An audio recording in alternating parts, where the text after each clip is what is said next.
how can shamanism be useful for you to shift into your best life, to shift into optimal health, to shift from scarcity to abundance, from suffering to ecstasy? It all boils down to a core shift from third dimension to fifth dimension. In 5D, you're the psychedelic. You don't need to take massive amounts of ayahuasca or peyote to have the 5D experience. Those can be catalysts to help you. Ultimately, like, you're the source, you're the psychedelic, and that's how you can be free.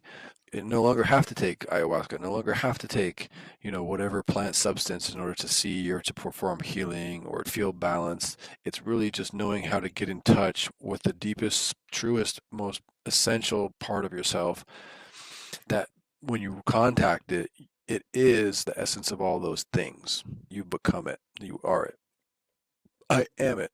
I'll refer to it as infinity, and all those substances are also reflections of infinity. But when you're at infinity, you're there, you're it, you're that.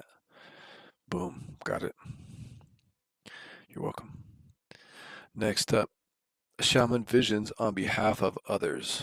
This is one of the most fascinating parts about what a shaman can do: be the eyes of someone that's blind, see the unseen, make the invisible visible. That's what a shaman can do. We see this happening in our culture now. A lot of the invisible is coming to the light. We're really going through a shamanic process in our global civilization. There's a lot of fakeness and lies, but these lies are coming to the light.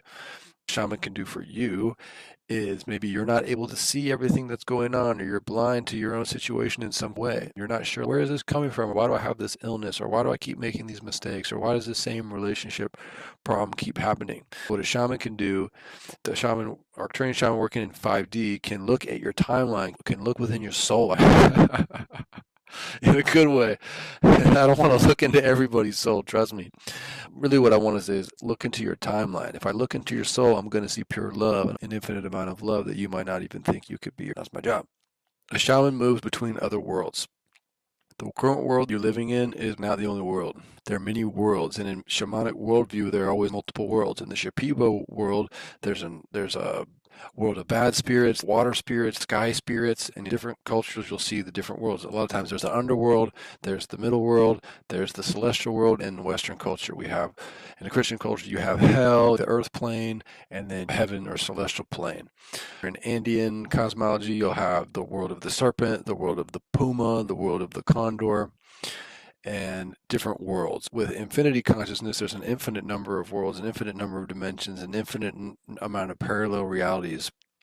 This is important to know, that whatever world you're living in is one of your own creation. So you're actually living in a world of your own creation, and there's an infinite other number of worlds that you could be living in right now. What world would you like to live in? You can create that world and live in that world. You have that infinite creative power. This is why shamanism is critical for shifting from 3D to 5D, because with this mastery, with this shamanic Arcturian power, you can create a beautiful world. You can create a world that you love to live in. You can create a beloved world. You can create the world of your dreams. You can live in that world. You can travel into other worlds to get the things that you would need using shamanic powers and bring them from the other worlds into the current world that you're in, and you can transform your world. There's an infinite amount of possibilities with the Arcturian consciousness. Again, continue to explain how shamanism is critical at this time, not just something ancient like shamanism happened long ago and now everybody's romanticizing it and appropriating it.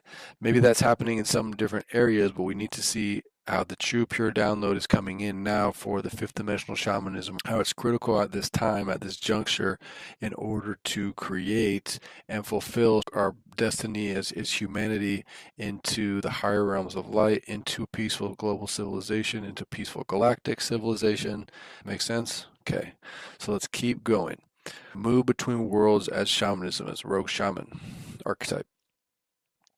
We'll dive into more about different worlds in future videos, and put your comments down below about what worlds would you like me to explore or talk about, how to get there. Definitely had some awesome experiences in the water worlds. That was really awesome. In the heavenly worlds for sure. In the underworlds as well, had a lot of experience there. And the ayahuasca will take you to those different worlds. The shaman often utilizes some kind of catalyst to access those worlds. You don't need the ayahuasca to travel to those other worlds. You can use other forms. In 5D, there really are no others, reflection of the infinite creator. When you have the consciousness of an infinite creator and everything is your reflection, you can see how this work can be done in a 5D way. It's a fifth dimensional shamanic service. And you can also learn how to vision on behalf of others. If you're interested, check my links